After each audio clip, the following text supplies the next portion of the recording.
Team, this is Master Sergeant Beaversdorf, and we're going to go over the quick intro process for what it looks like to come in this path. So the first phases of 3 is going to be qualify, and that is getting through AFSW and the MEPS process. Second phase is going to be sustain and train, and that is when you are on depth status, and you will be doing development with our developer. This is after you have taken your initial pass. And then once you have taken that initial pass, you get accepted into development, and you continue to train with myself and our contracted developer as you progress getting ready for your departure to BMT, and that is when we enter phase 3. That's where you receive your contract for your desired career field, and then you will EAD, which is enter active duty, and that is when you actually go to MEPS for your final time, and you will head out to basic training. Those who are new to the Air Force process and you have not gotten on depth status or working with another recruiter, it is key that you are studying for your TAPIS and you get all of your medical, legal, credit, all of those things together. It'll help you speed up the process as you get through. For those who are already working with a recruiter or you are on depth status, there is not a whole lot left for you to do admin-wise, except for actually trying out, submitting your past, and then getting accepted in development if this is the desired path that you want to get. More common questions I get is, how long does it take for me to ship out? Because there's rumors that it takes 6 months, 9 months. And with that being said, it's all going to depend on you. I've had some guys that are in development for as little as 2 months, and then they are ready to receive their contract and go out the door. I've had some guys that have taken longer to get to where they need to be, and it takes them 6 or 9 months. Our intent is for you to be successful. So we're not going to send you if we don't think you're ready or you don't have those physical attributes that suggest you're going to be ready. Because at the end state, we want you to become a PJ, a TACP, EOD. And if you're not ready, we're not going to set you up for failure just to get you out the door early. So this might not be the quickest path to getting in the Air Force, but if you want to go this route, it is going to be the most successful path for you. So next we're going to discuss the PASS. Now the PASS is the bare minimum entry standards for each of the career fields. I like to put emphasis on the bare minimum, because if that's all you can do, that is not going to be successful. What we commonly say is that you should be able to pass those minimums on a tired, exhausted day. If someone were to wake you up at 2 a.m. And say you're taking a pass right now, you need to be able to still pass that. So we always shoot for what we say is about 20% over. Those are not hard guidelines. We can still send someone, that we think might be successful one way or the other, but think of the pass standards as your stepping stone to greater physical capacity. Often I get asked, well, I'm not where I need to be on the pass. I know I can't pass it yet, so I should wait on trying out. And for us, and as far as accepting you into development and getting you started, we are initially not concerned with whether you can pass or not. It is your effort, your willingness to train and put yourself out there and really push yourself to obtain those results. About 75 to 80% of everyone fails their first initial pass. And if they are the right person and they have the right mindset, we still bring them into development and we help get them ready to not only get those numbers, but well exceed those numbers, because we are going to ask you to do a lot of physical things. And we have the capacity, we have the direction to help get you there to achieve those. But when it comes down to it, that effort is going to come from you. All we can do is give you that guidance and direction. So for the 2 guys that asked the questions, my last one kind of covered that. And so for us on our end, before you go to BMT, we're not going to send you if you don't have that passed already passing, right?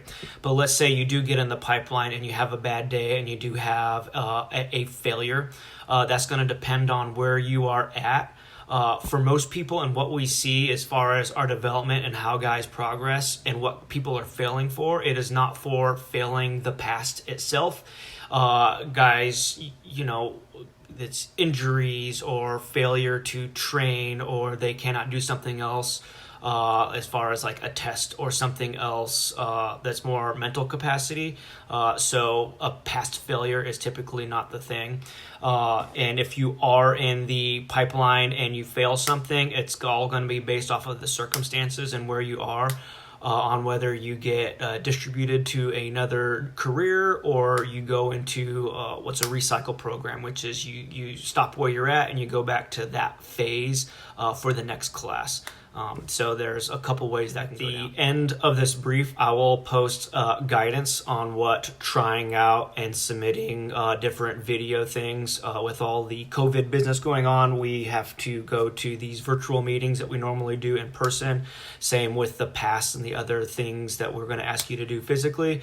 It's going to require video submissions and whatnot, and I'll cover that. Cover each of the career fields. First is going to be EOD. So most people hear EOD, explosive, and think that what they do, or the core of what they do, is going out finding, disarming bombs.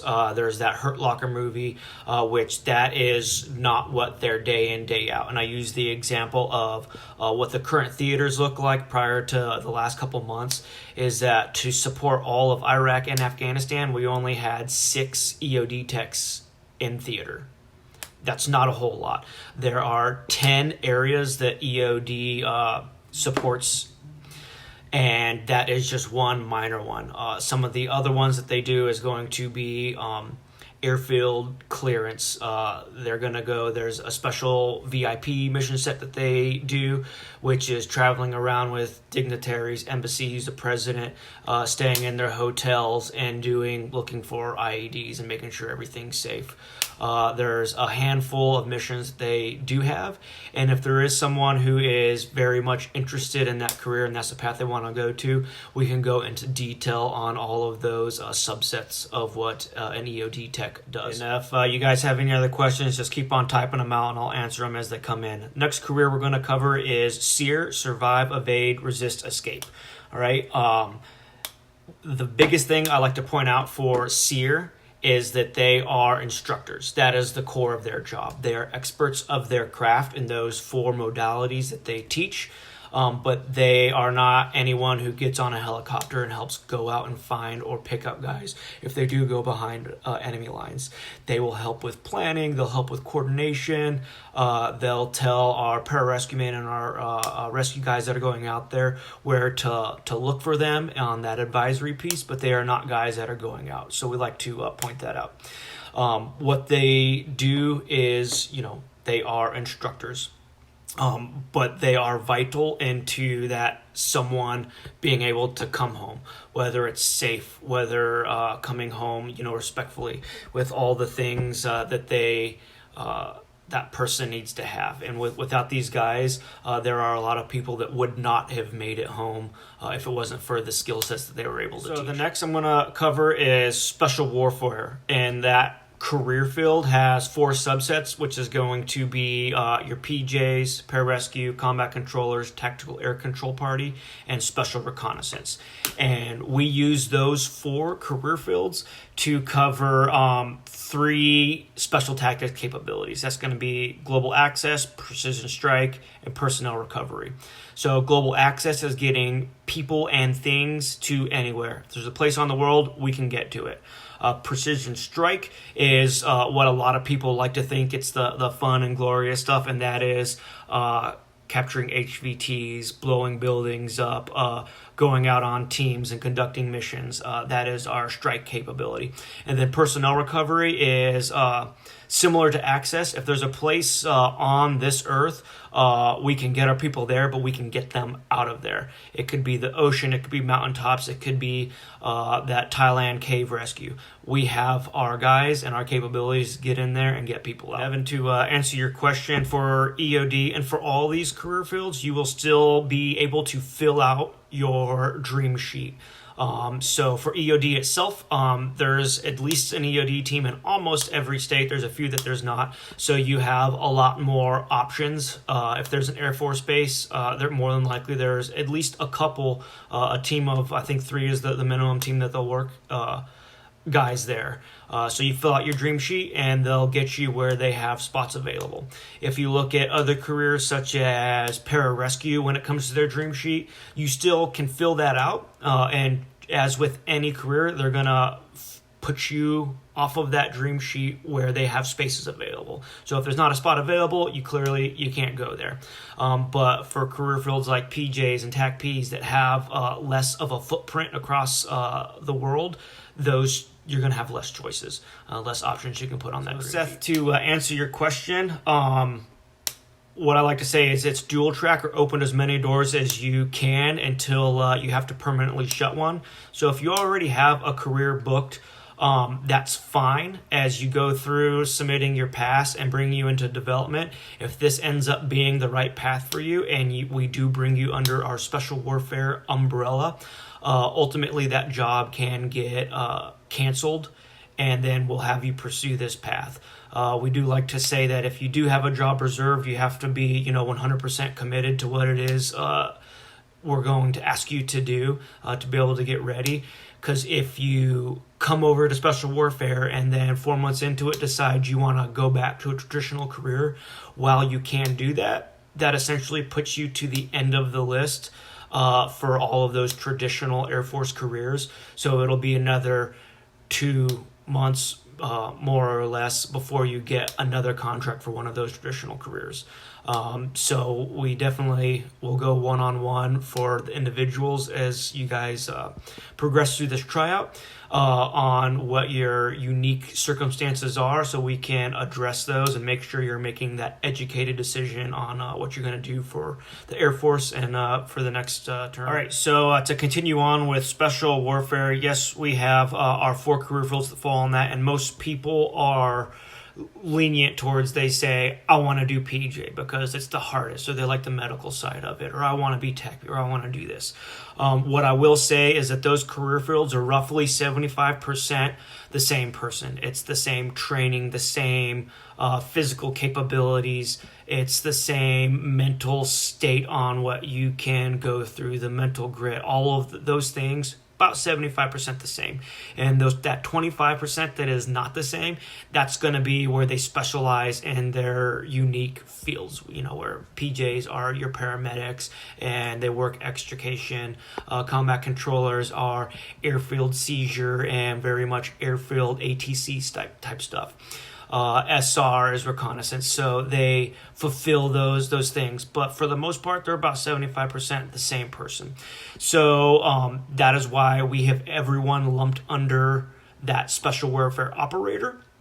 And we send everyone that's going to basic gets a special warfare operator contract. And then partway through special warfare prep course, about week 6, is when you will select your desired career field. Because what we've seen in the past is we would reserve someone, dedicated PJ contract, after going through BMT and special warfare prep and talking with TAC-Ps and combat controllers, they decided, you know what? I thought I wanted to do PJ, but really what I want to do is SR or TAC-P, and they wanted to switch.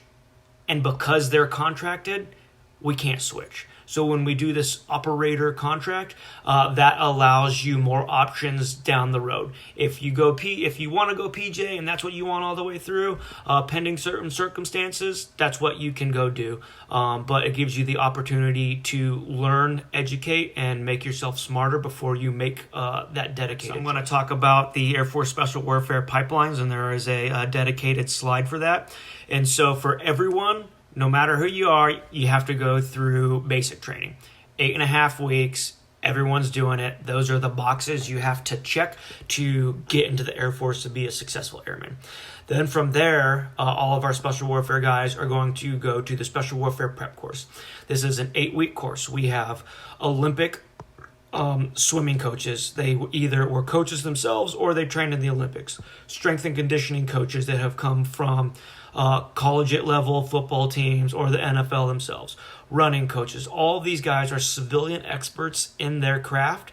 And in those 8 weeks, what they are trying to do is take you from being a fit person to being that professional military athlete, giving you the knowledge on your body and how to keep track of yourself and how to manage yourself. Because we're going to ask you to not just work out for 2, 3. During prep, you're going to have 13, maybe 18-hour days, and we are going to do our part to try to get you ready and prepared for the more difficult things to come. And then once you are complete with prep, I should say during week 6, that's when you will decide which career track you want to go to: PJ, TACP, Combat Controller, SR. And then from then on out, that is the career field you are going for. There's no changing or switching until those options might come available later on. From prep, TACPs will shred out into their own COE course, which is initial course of entry, which is the same as ANS, but for TACPs. About 12 days long. It is 0 week, hell week, whatever you want to call it. It is making sure you have the right capacity, mentality, physical endurance to be successful in their apprentice course. For TACP, once you graduate from their TACP prep course, you'll go on to your about 6-month long apprentice course, and at the end of that, you'll graduate earning your beret, and then pressing out to your additional training and your first duty stations. For our swimming career fields, they will go on to ANS, that is Assessment and Selection, and that is essentially the same thing as TACP's NDOC Hell Week, but it is catered towards their unique things that they need to be able to do in the water. What I will say is that while water is important, we work on it as much as we can in development, pending everything that's going on now. What you will learn in the 8 weeks at Special Warfare Prep is more than enough to get you ready for any pool things you'll need to do in ANS. As long as you don't quit and make it through to the end of ANS, then you get to the selection phase. And so that's where most people have questions about that is, well, what if I make it to the end and I don't get selected? There are some guys that make it to the end and they do not have the right mental state to be successful in this career. Whether it's just they only had physical attributes, they don't play well with others, they have a full team of psych docs that analyze everything you do every day, and they know exactly who is going to be successful and who is not based off of where you are in your head. I'll end that there and then go more into what next if you don't make it. Most people ask me, well, what if I don't make it, or I quit, or I fail something? So that's all going to be based off of your circumstances and why. If you just straight up raise your hand and say, yes, I quit, I don't want to be here anymore, then what they're going to do is pull your AFSW scores, your medical scores from your MEPS physical, and any jobs that have openings in the next month. And that list could be 1 job. That list could be 10 jobs. It's all going to be based off of what's going on, who has openings, and what you are qualified for. So if you're very underqualified, that list could be small. If you have great ASVAB scores, that list could be a lot bigger. There are other things such as medical reasons that you wash out, and that's just going to be dependent on what the injury is and whether they think you'll be able to recover from it or not. We will invest a lot of money into you, and if you get a sore muscle and you can't continue training and the doctor says don't continue training, but it's something that you can recover from in a month and go back out in the next class, then they are going to do that and give you the opportunity to the best extent that they can. If it's something that is a long-term injury that's not going to be healed up and within that few months, 6 months, year, there have been some people that have been there for a long time and they still get their chance, and that's just going to be based off of you and the doctors. To answer your question, so typically when you go to MEPS and you're done with that piece, you're not going to get contracted to a traditional career job right off the get-go. You will make your job list of a minimum of 10 jobs and whatever their guidance is on that. And so there is the chance that, maybe you still get contracted. But if you are wanting to go down this route, we put pauses on that. We put delays, and we can cancel contracts and stuff as well if this ends up being the desired path that you want to go down. We do our best part to try to look out for our guys and make the process as easy as possible. But there are some Air Force isms that, might get you contracted for a job, but we work those things as they come, as, each person has their own unique circumstances. We deal with that as necessary. All right, and so if you make it to the end of assessment and selection, and for some reason you do not get selected, for whatever the reason is, it could be a numerous amount of things. Congrats, you made it to the end. You are one of the, they say only 1% of America can join the military, and 1% of that 1% are guys that can do these types of things. So you've done impressive things, but they still said you're a non-select. There's a couple options that happen from there. Let's say you're going out for PJ, they might say, hey, you do not have the right capacity for PJ, but we think you're going to do well in combat controller, SR, TACP. They might give you one of those options within our umbrella to say, you're not a fit for this one, but you're a fit for this one. And then you can have the choice of, yes, I want those, or no, I want a traditional career. You might only get the choice of a traditional career as well. There are also circumstances where if you make it to the end and you are a non-select and you say, well, this is all I want to do for the Air Force, it's PJ or nothing, and you're saying no PJ, there is the chance for you to say, well, I don't want to be in the Air Force anymore, and then you can get your DD-214 and separate and continue on with your civilian life from there. All right, so when you're looking at the slides, you're going to look at potential assignments, and I'll break those down to what they mean. Where it says potential ST assignments, those are going to be our special tactics units, and those are going to be the guys that are fulfilling that strike mission set, right? These are the guys that are going out in teams and purposefully engaging with the enemy. When you go down from there, potential assignments for rescue, those are going to be our rescue units. Primarily, it's going to be PJs, maybe a few onesie twosies for other stuff at those. And those are guys that are going to be filling that mission set for getting people out of places. If you've ever seen the documentary Inside Combat Rescue, those PJs are specifically rescue PJs. So they do not go out. Their job is to not purposefully engage with the enemy. They are waiting for something bad to happen and then going out and picking those guys up. Is there the big chance for them to still get in a fight? Absolutely. That is a thing. What I will say is that if you are a PJ and you initially get assigned to a rescue unit, you'll do that for anywhere 2, 3, max of 4 years, and then you will switch assignments. Typically what's going to happen is if you do a rescue assignment, your next assignment will be on an ST unit and vice versa. Next is going to be potential TACP assignments. They have lots of places across the United States and Europe and the Pacific. A lot more options compared to that, the other career fields for TACPs. All right, one of the common questions I get asked is, well, how often am I going to deploy? What does that look like?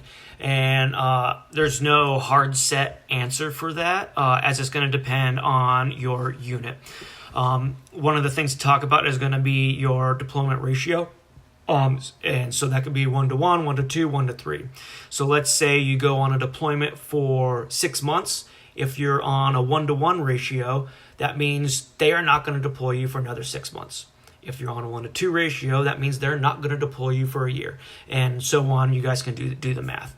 Now, how long is deployments? That's going to depend on the assignment that you are fulfilling for that deployment. That can range from as short as 4 months. Typically, ballpark, what we're seeing nowadays is it's going to be 6 to 9 months is your standard deployment length, and some will be a year for unique or special deployments, and those come up occasionally. And yeah, I'll leave that and I'll continue on. So most units follow a standard cycle, which it's going to be 3 or 4 phases depending on how you count it.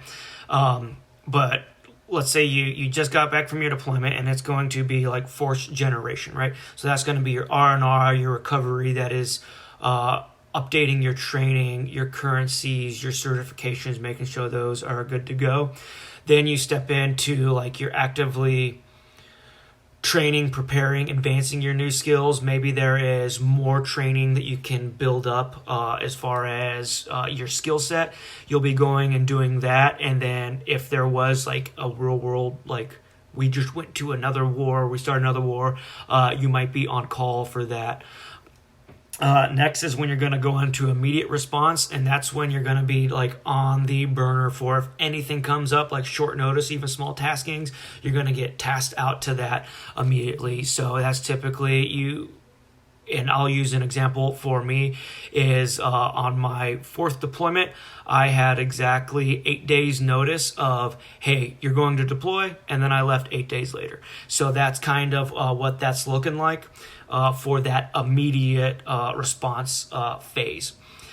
You also, during that phase, you will be tasked for either on standby for something to come up, or you will be already planned out of, hey, we know in 2 months your name is assigned to this spot downrange, and you're going to deploy for 4, 6, 9 months, a year. And you will already know that, so then your training cycle will be based off of this known time frame that you are going to fulfill. Your question about initial sign-up bonuses for all of our special warfare careers, it is $17,000, and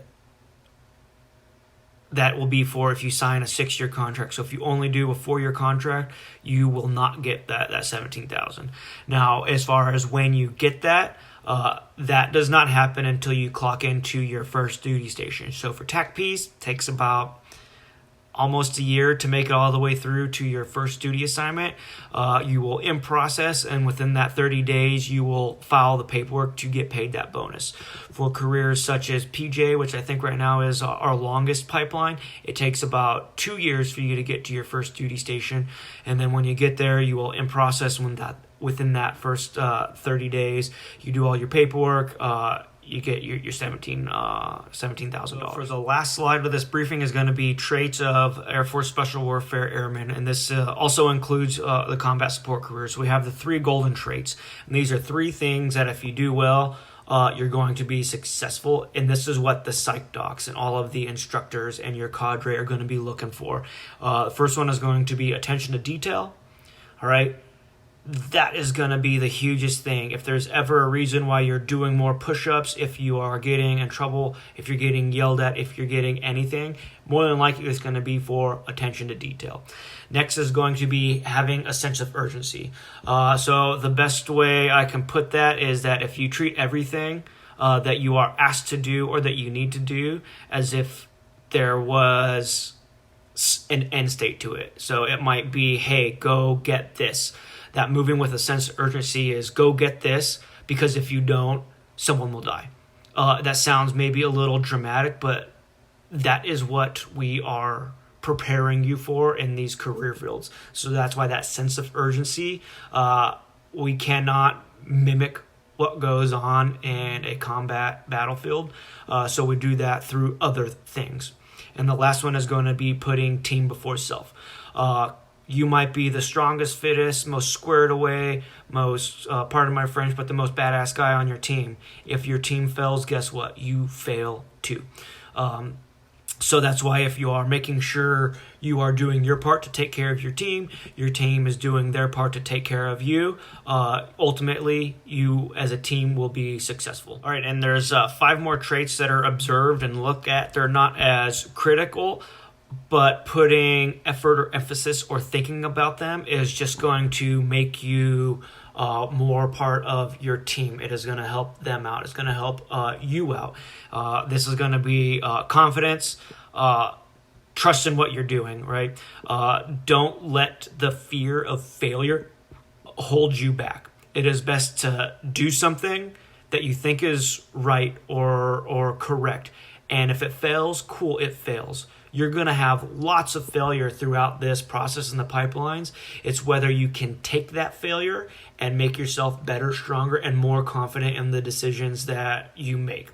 I I will be very straightforward in that everything that you will do throughout these pipelines, failure is built in. It is guaranteed that you are going to fail because they want to see what you are going to do with that failure. So if you went through MEPS already, and let's say you're contracted for a traditional job and it's 4-year, that's fine. We can change that. Once that job gets canceled, we can redo your contract. I mean, hell, if you're leaving next week and you sign a 4-year contract at MEPS the day you're leaving, you can say, scratch that, I want to do a 6-year, and they can redo your contract right then and there before you get on the bus. Once you get on the bus, like you'll do your final swear-in to the Air Force, you enter active duty, and then you get on that bus, that's when you're ultimately locked in. Now, the question of 4 years or 6 years is going to be dependent on your unique circumstances, whether you have college, that factors in of, well, do you know if you are going to do another re-enlistment? Because the re-enlistment bonuses are very high, and you can make a significant amount of money for signing up for another 4 to 6 years. But the factors that go into what that amount is going to be is based off of rank, and you can only make so much rank in a certain amount of time. So for each person's unique circumstances, when we get to that point, we can discuss the ins and outs of it.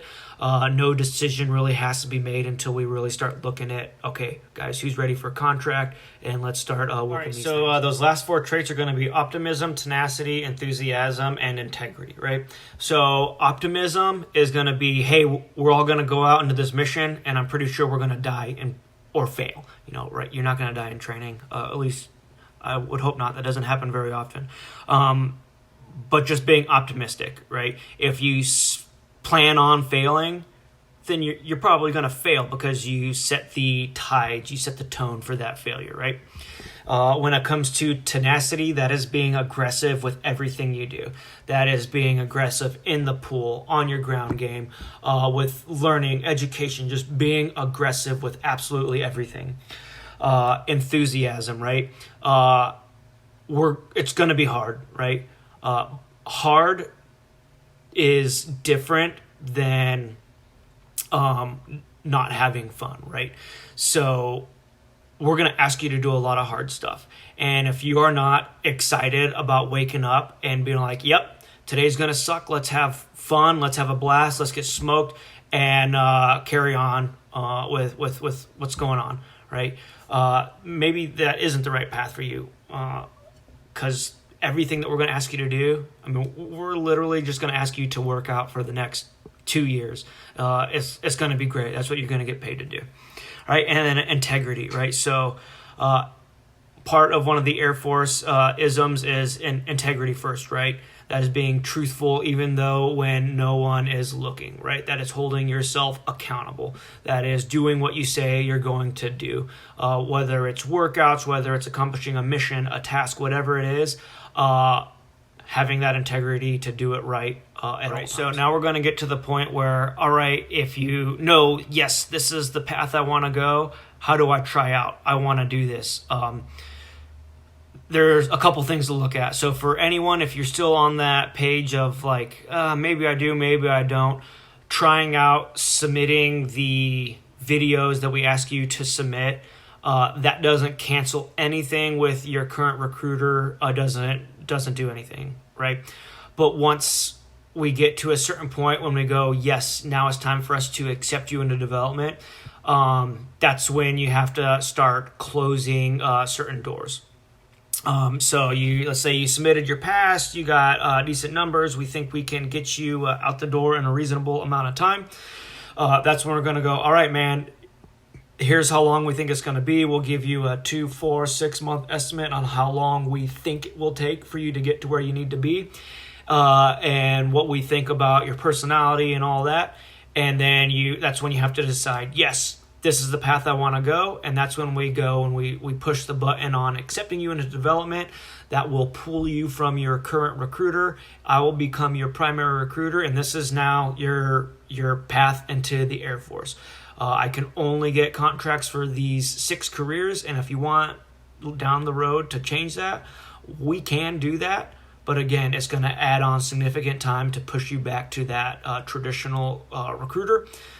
So you can, carry on with that. So for those who want to try out or think they want to try out, there's going to be a couple things we're going to ask you to do, and I will post some videos and what it is we need to see for your initial assessment, and this is going to be before the pass. So for our initial assessment, we have a workout, and I will post this in text message as well, and that is going to be a short workout. It takes as quickly as about 10 minutes, usually no more than 15.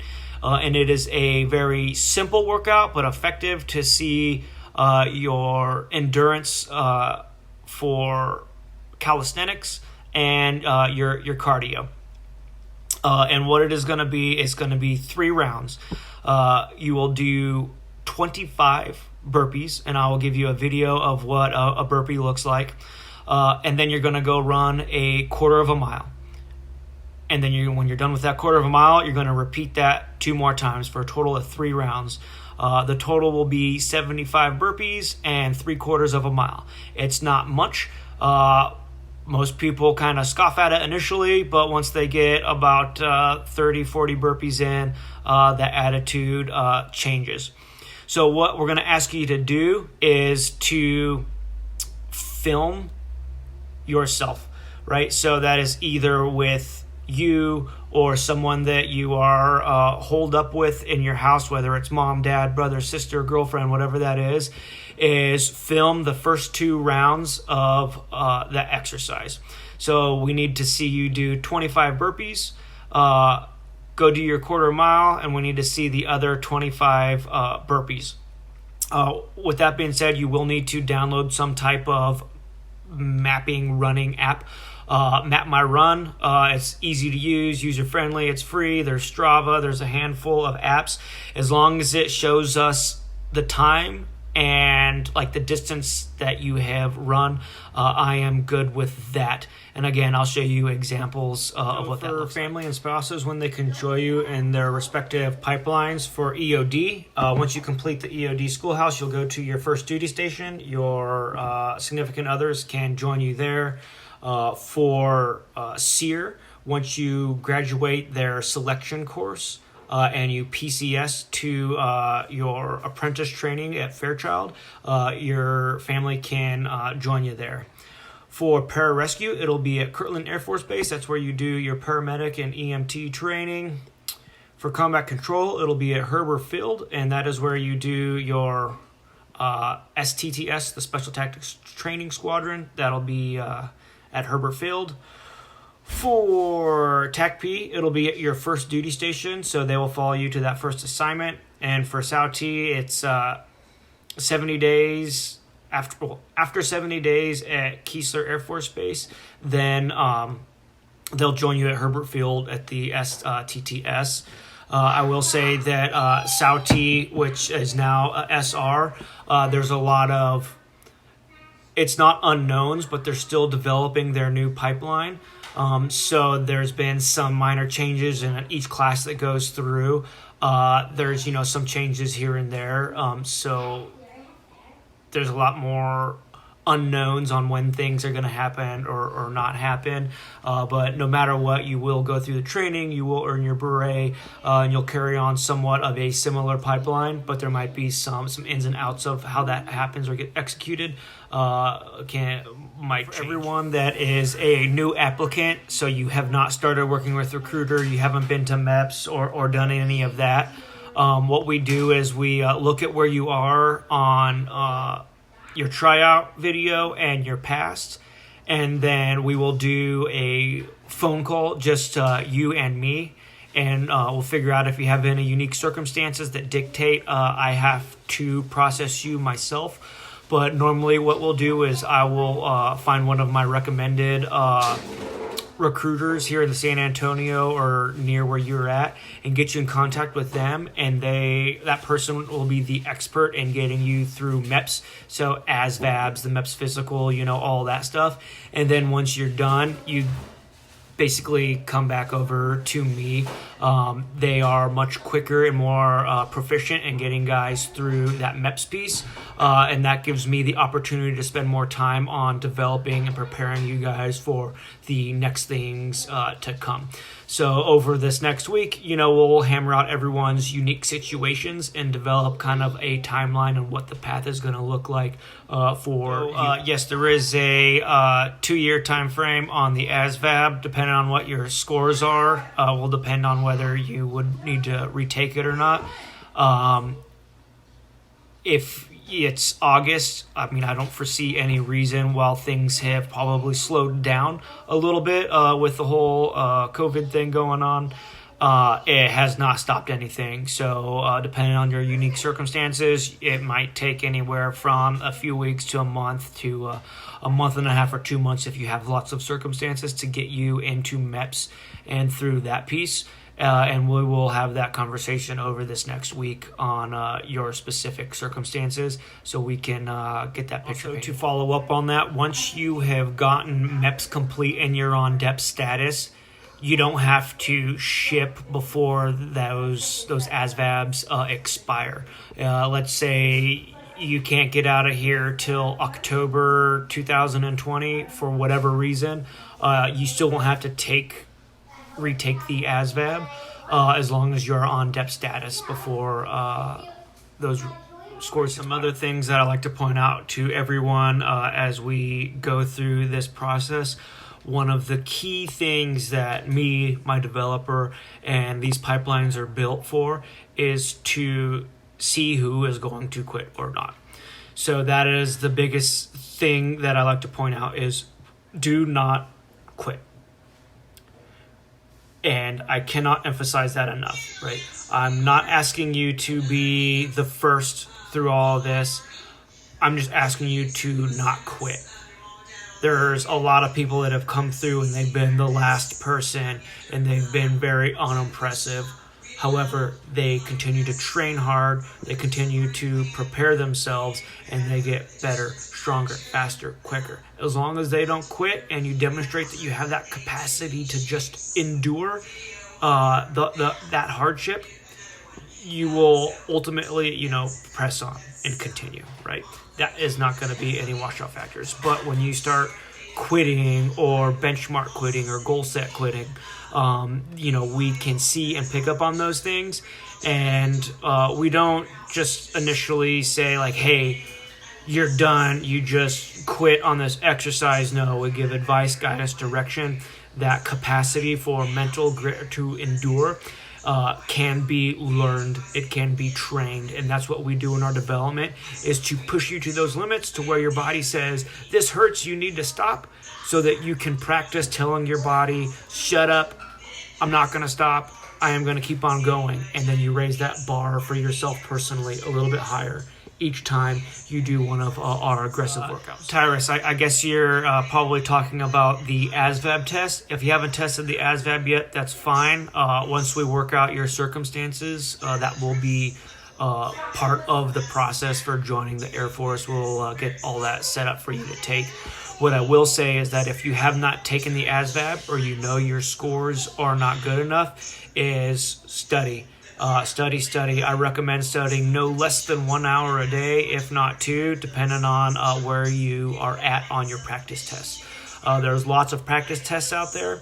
What I will say for our special warfare careers, it's going to be the general category. 49 is the bottom, the lowest score that you can have.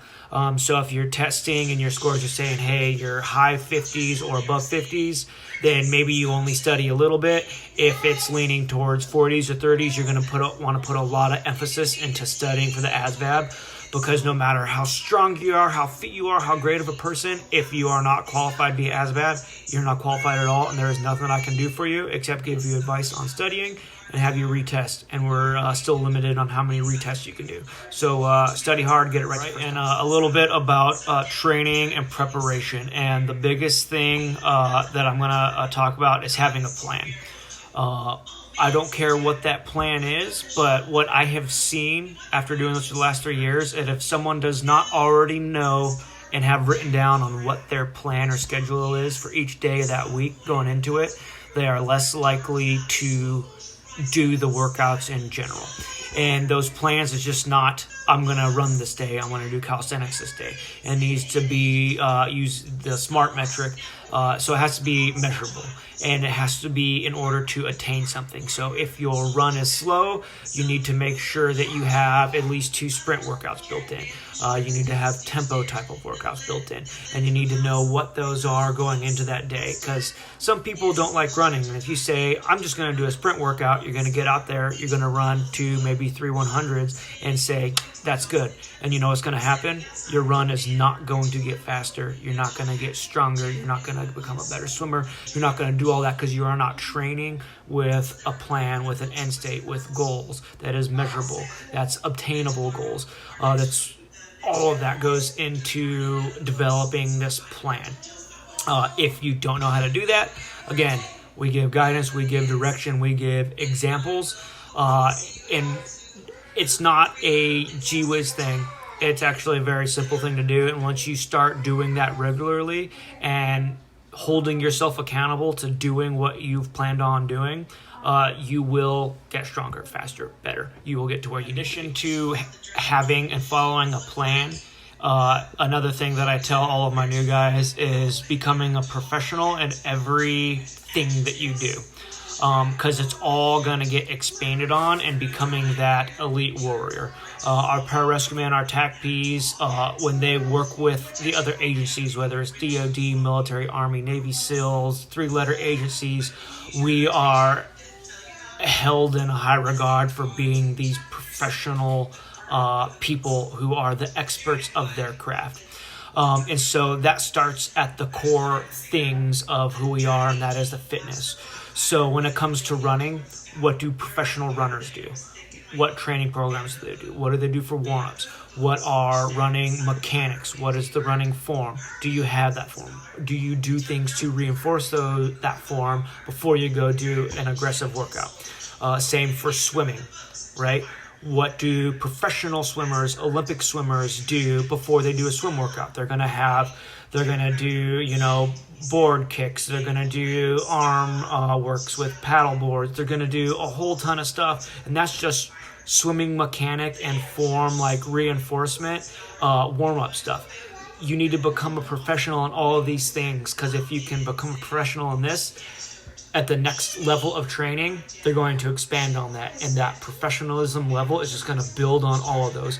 So the more you can do now to prepare yourself, to educate yourself, and in this online world, there's no reason why you can't learn how to become a professional runner and have that knowledge and try to perfect that craft now, so that when you get to prep, you've already built a stable base for those coaches to work with. Because they can only do so much in 8 weeks. And if you show up at 50%, they're going to get you as far as they can, right? If you show up at 75%, they're going to be able to progress you even further, because they're not having to correct a whole bunch of bad habits, a whole bunch of bad form, a whole bunch of things that have been done wrong over the last few months. They're not going to have to fix that. So that is some professional guidance from someone who has been there and done that myself. Failing depth perception and AFSW at MEPS does not disqualify you from getting a contract. You will test again when you do your flight physical for that career field in basic training. But what we've seen, about 90-95% of people who retest at basic test better. Without talking bad about MEPS, they have very old equipment and they're doing things to the masses. And we've seen lots of errors. So depth perception, color vision are not disqualifying for these career fields. When it comes to PICAT, if you've taken your verification test and it's been loaded and accepted, then you'll be good to go with those scores. If you've only taken the online version but you didn't verify within the time frame, which it's 30 or 60 days, you'll have to redo it again, because that will no longer be valid.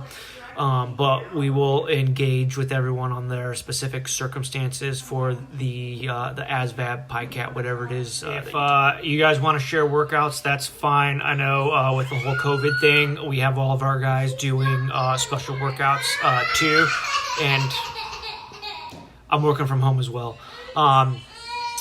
So for our guys, we have special workouts that they're doing, and as you guys progress through this over the next week, and we work on bringing you into development or giving you that direction, we'll bring you into our development WhatsApp group, where we have choose your own pain form of workouts that is mostly body weight, very few exercises that require any tools. So we're going to delay that for a bit as we need to kind of get you through the tryout portion and the past portion. But yeah, train hard. If you guys have any cool stuff, workouts, anything, share them with your team now. And I will push out some more guidance on workouts as well. For that workout, it will be 3 rounds, 25 burpees, run a quarter mile, another 25 burpees, quarter mile, another 25 burpees, quarter mile. You do a total of 75 burpees, and you will run 3/4 of a mile. So the video itself is best if you can get all 3. That works for us, but we also know people are limited on space and size and data and capability. So if you can get us the first 2, that's the bare minimum. But 3, all 3 sets of burpees is preferred. To answer your question, is soon as you enter basic training, that first day is when you start collecting your basic housing allowance, and that is based off of the zip code that you departed from. So I don't have the breakdown of what all the rates are. You can look that up if you guys want. So you'll get ballpark maybe $1,000 or whatever for your family to live where they're currently living at. Once you are done with basic, that's when you can start applying for separation pay, which should be set up automatically, and that's like another $150 per month because you're not with your family. Ballpark, I don't have the exact numbers, but ballpark, that's what you're looking at. All right, so to answer those last 2 questions about quality of life, there's a couple ways to look at that. And what I will say is that Air Force puts, especially compared to a lot of the other services and branches, family is first, as much as possible to try to take care of the individuals, because we want you to be at your optimal when you are out working, in those deployments environments. So they do their part to make sure your family is taken care of, that you do get that time, so that when you are down there, you are 100% with your mind in your game, not thinking about whether your family's okay or taken care of. That being said, typically these careers, especially our special warfare careers, have a high ops tempo, which means we do leave a lot. But when we are back home, typically we're back home. So it all depends on your own personal take on the situation for your own unique circumstances. That being said, I've been married for 11 years. So while it might be difficult for your family with you leaving, so often, it's not an extremely hard thing to overcome. And that's going to be based off of you and your family, strengths and whether, what you can deal with. That being said, right now, the deployment life is very minimal, because while there are still theaters, we are very minimally manned to those. So it's pretty chill now. If we were to go back into when my first few deployments were from 2003 till around 2010 or so, we were pretty much on a 1-for-1 cycle. Maybe you could squeeze out a 1 to 2 every once in a while. So we were gone a lot. And so that's just going to depend on the environment of the world, where you're stationed at. Some places, for instance, like PACAF, they have theater things that they need to be available for at their location. So their combat deployments are a lot less because of the mission that they have to fulfill at their current assigned location. So I don't know if that really answers your questions or not, but that's a quick gist of that. Good afternoon, team. As you all know, Burdette is out. His wife just popped out her baby, and he's going to be on a mix a leave for the next 2 months or longer. So So I'll be taking over his area while he's out. And that means I'll be taking care of business for all of you guys. Oh, so the first question that we all usually have to go through and ask is if there's any change to your qualifications.